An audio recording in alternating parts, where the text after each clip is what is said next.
Assalamualaikum warahmatullahi wabarakatuh, Bapak Ibu, serta pretest PPG Guru Kelas SD.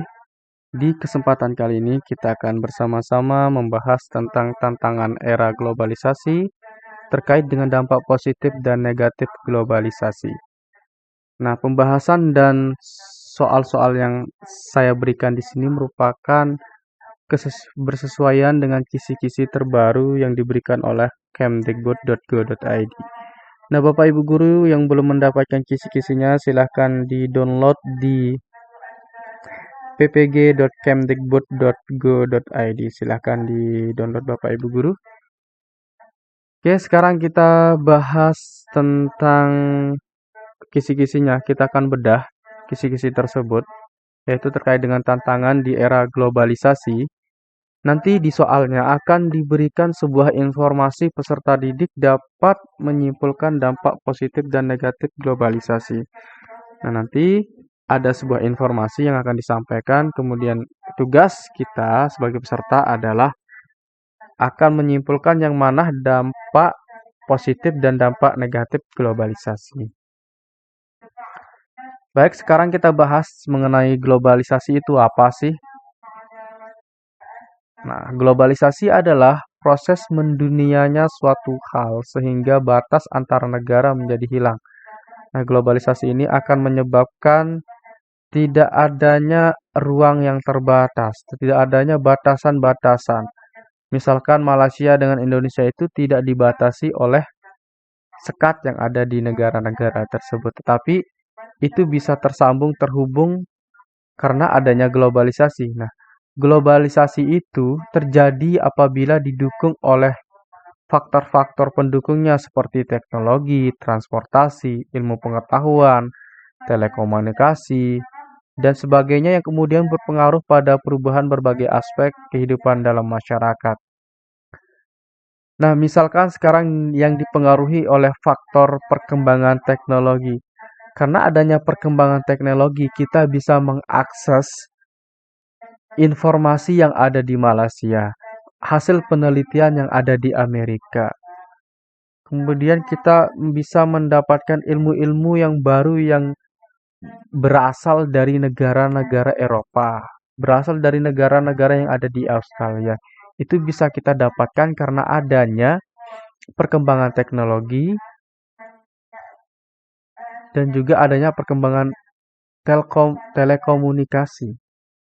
Kemudian dengan adanya transportasi yang namanya globalisasi itu, kita bisa pergi ke Malaysia, ke Singapura, ke Mekah, ke Arab Saudi, ke Rusia, ke Ukraina, kemanapun saja bisa kita datang asalkan nanti ada transportasi. Nah, karena transportasi ini adalah pendukung adanya globalisasi. Oke, itu terkait dengan globalisasi. Intinya di dalam globalisasi itu tidak ada sekat, tidak ada batas antar negara.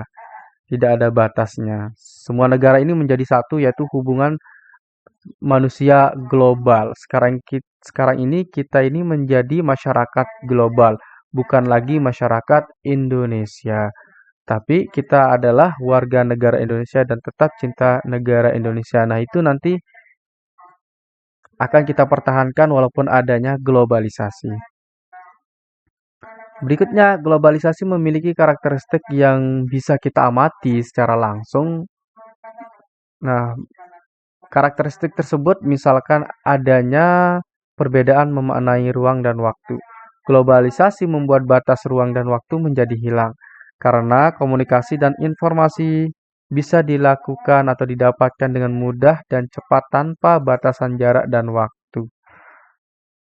Berikutnya yang kedua, perekonomian antar negara saling bergantung. Nah, misalkan ekonomi Indonesia itu bergantung dengan ekonomi Amerika, ekonominya Australia, ekonominya Malaysia. Itu adanya ketergantungan tersebut. Nah, itulah karakteristik dari globalisasi. Kemudian adanya pertukaran informasi menjadi lebih cepat. Nah, informasi yang ada, misalkan gempa di Jepang, kemudian kita dapat mengaksesnya saat itu juga karena ada yang memberikan informasi, karena adanya teknologi. Berikutnya terjadinya pertukaran budaya. Nah, ini kita tidak bisa halangi yang namanya pertukaran budaya ya. Itu mau tidak mau kita harus terlibat dalam hal tersebut. Tetapi namanya kultur bangsa kita sendiri harus kita tetap pertahankan. Kita lakukan di dalam negara kita. Berikutnya proses komunikasi menjadi lebih mudah.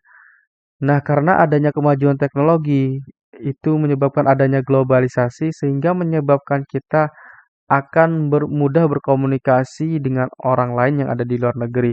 Misalkan sekarang globalisasi dalam bidang internet. Nah, masa pandemi COVID 2019 itu menyebabkan banyak perubahan-perubahan komunikasi, cara rapat, cara mengadakan kelas pembelajaran, yaitu dengan menggunakan internet, rapat menggunakan internet, menggunakan Zoom, pertemuan-pertemuan banyak yang menggunakan Zoom itu juga efektif untuk menghemat waktu serta menghemat biaya juga bisa. Itu adalah dampak dari komunikasi yang lebih mudah dan cepat kita akses.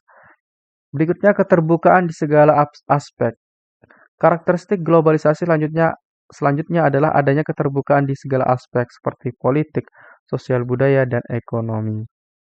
Kalau di bidang ekonomi, dampaknya adalah penggunaan aplikasi-aplikasi e-market, e-commerce, itu misalkan saya sekarang berbelanja dari aplikasi itu bisa kita lakukan di saat ini.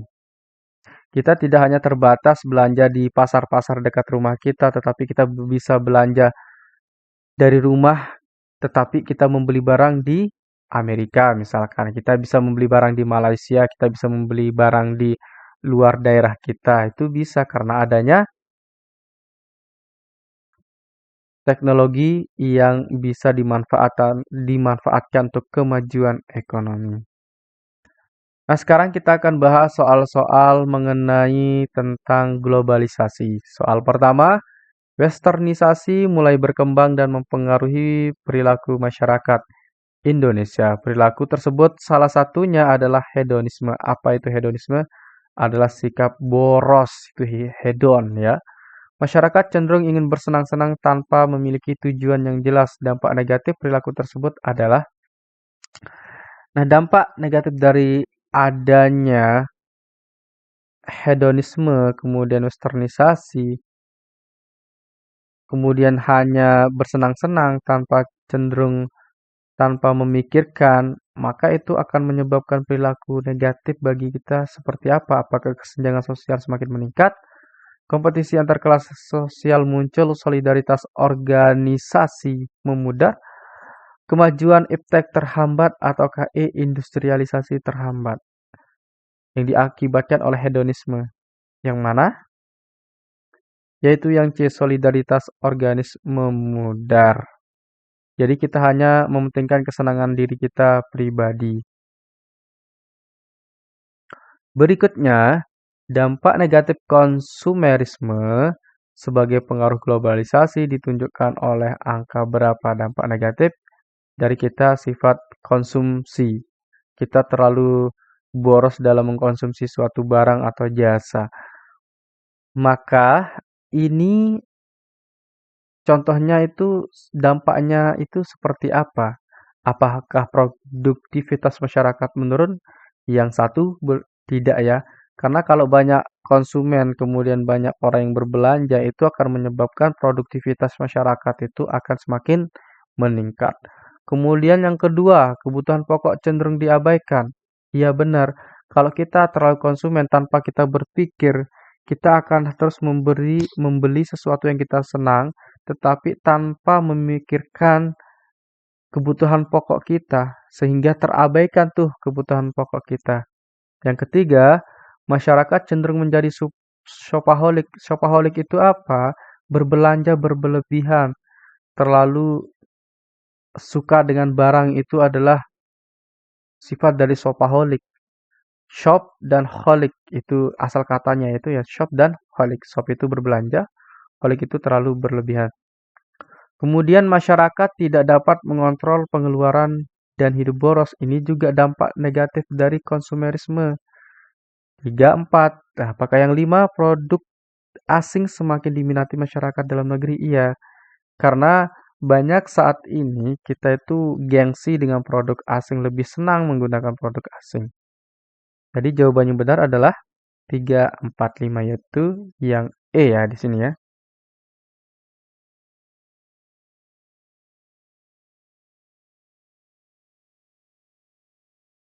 Oh, yang 2, 3, 4 yang C ya.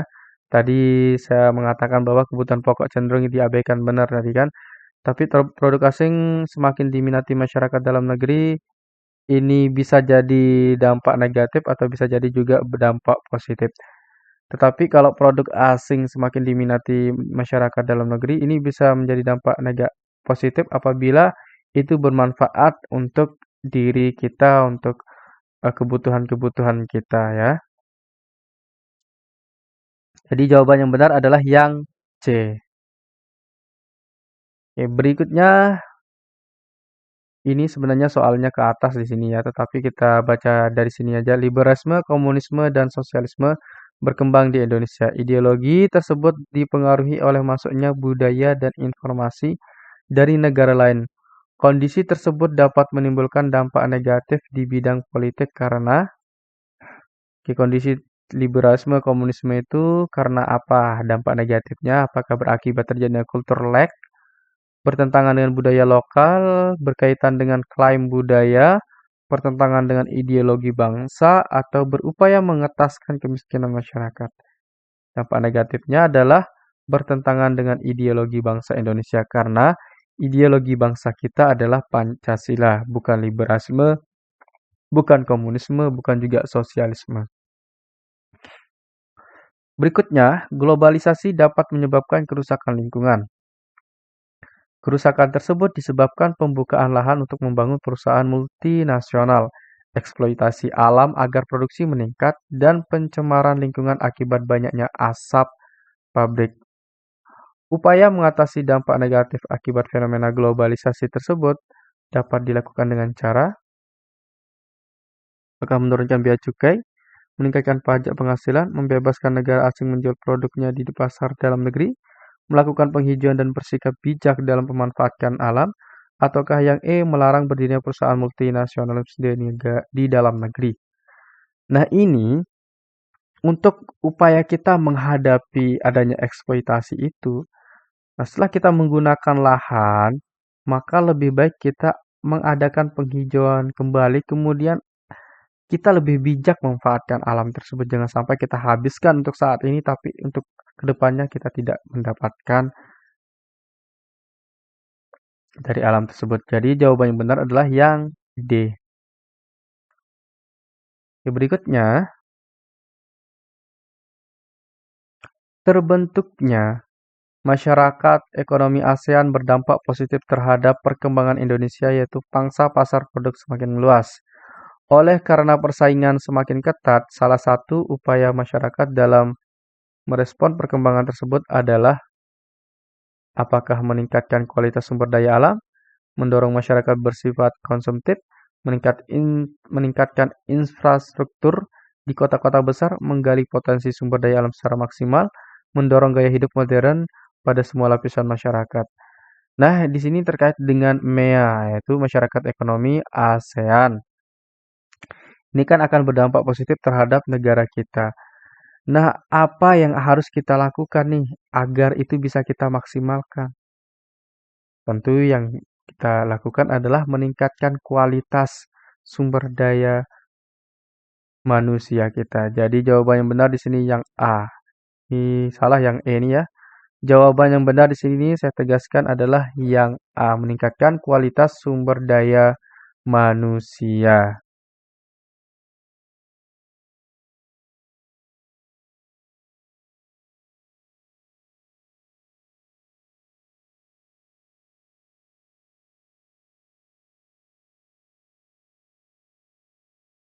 Berikutnya, hubungan kerjasama antara Indonesia dan Kroasia mengalami peningkatan dalam 5 tahun terakhir. Pada tahun 2017, Indonesia mengekspor minyak, produk perikanan, kertas, sabun, kopi, teh tekstil, produk kulit, elektronik ke Kroasia. Sementara itu, Kroasia mengekspor produk kimia, produksi farmasi, bahan pupuk, tembakau, kayu, dan mesin-mesin kereta api. Kerjasama tersebut menunjukkan globalisasi berdampak positif bagi Indonesia di bidang ekonomi yang mana?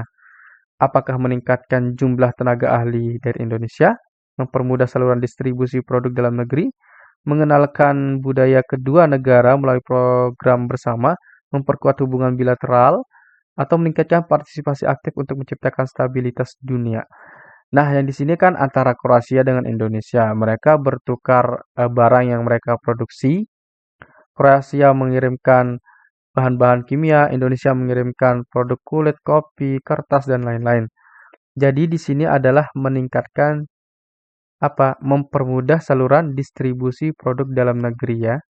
Karena terkait dengan pendistribusian barang-barang yang ada dalam negara kita ke Kroasia. Jadi jawaban yang benar adalah yang B.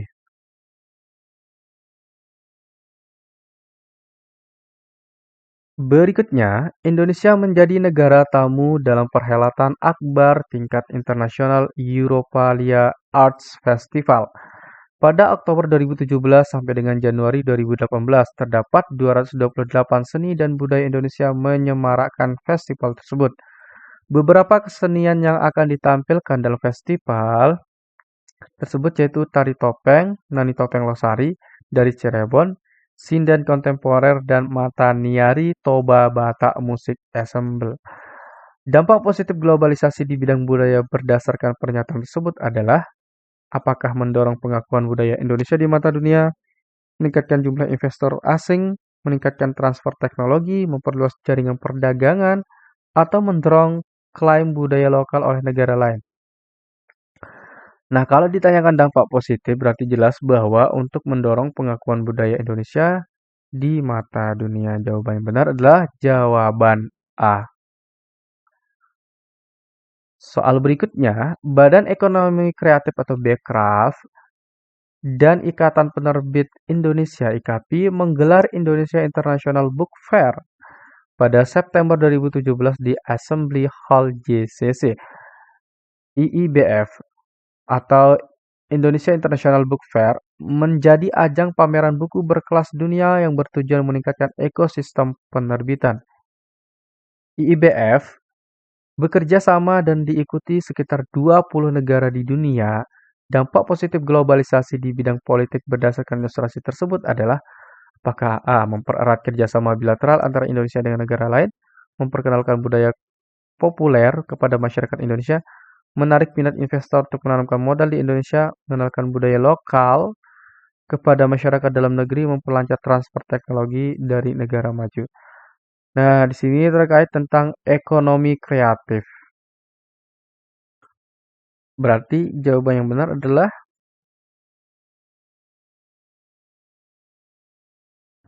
selain tadi tentang ekonomi kreatif juga tentang adanya International Book Fair yang dilaksanakan di Assembly Hall JCC. Maka ini akan berakibat positif terhadap hubungan bilateral antar negara Indonesia. Kenapa? Karena di sini itu bekerja sama dengan 20 negara di dunia. Maka ini akan mempererat kerja sama bilateral antara Indonesia dengan negara lain. Baik itu terkait dengan ekonomi, baik terkait dengan penerbitan buku, dan lain-lainnya. Jadi jawaban yang benar adalah jawaban yang A. Baik itu saja untuk pembahasan kali ini. Semoga bermanfaat bagi Bapak Ibu Guru. Mohon maaf tadi ada beberapa kesalahan teknis dalam kunci jawabannya ya, itu mohon dimaafkan. Itu kekurangan murni dari saya. Semoga bisa dimaklumi. Sekian, Assalamualaikum warahmatullahi wabarakatuh.